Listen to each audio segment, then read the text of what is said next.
Psychology of people who don't like you. Have you ever felt it? That quiet shift in energy when you enter a room. No insults. No open conflict. Just distance, coldness, disinterest. And the first thought that hits your mind is always the same. What did I do wrong? But psychology says something important here. When someone doesn't like you, it often says more about them than it does about you. Let's break this down calmly.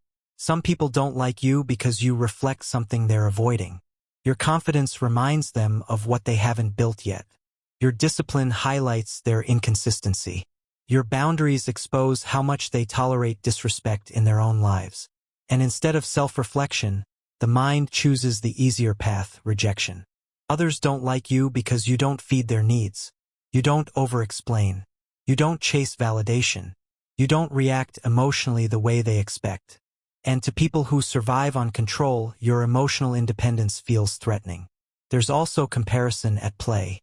When someone constantly measures themselves against others, your presence becomes a reminder of where they feel behind.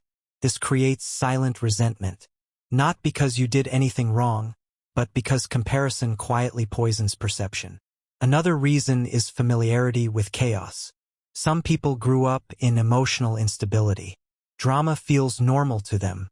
Calm feels suspicious. So when they meet someone grounded, consistent, and emotionally steady, their nervous system doesn't know how to respond. They confuse peace with boredom and distance themselves. Then there are people who dislike you because you don't play roles. You don't pretend. You don't shapeshift to fit rooms. You show up as you are. And authenticity is uncomfortable for those who've spent years wearing masks. Sometimes people don't like you simply because you set boundaries. You say no. You protect your time. You don't tolerate disrespect disguised as jokes. And to someone used to crossing lines, your boundary feels like rejection.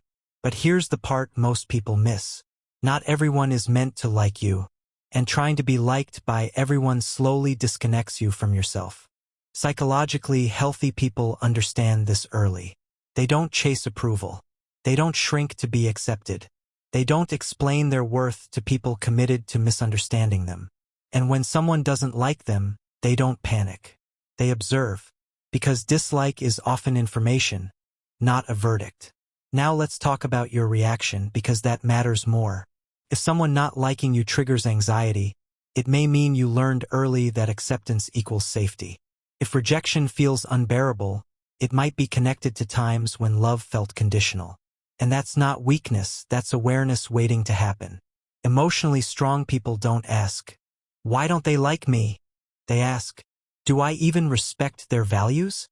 They understand that compatibility matters more than approval. And here's something powerful to remember. People who truly know themselves rarely waste energy disliking others. Dislike often comes from inner conflict, not clarity. So if someone doesn't like you, let them. Your job isn't to be digestible. Your job is to be real. Because the people who resonate with you won't need convincing. And the ones who don't, they were never your audience to begin with. Now ask yourself honestly, do you want to be liked? Or do you want to be free? If this made you reflect, you already know why.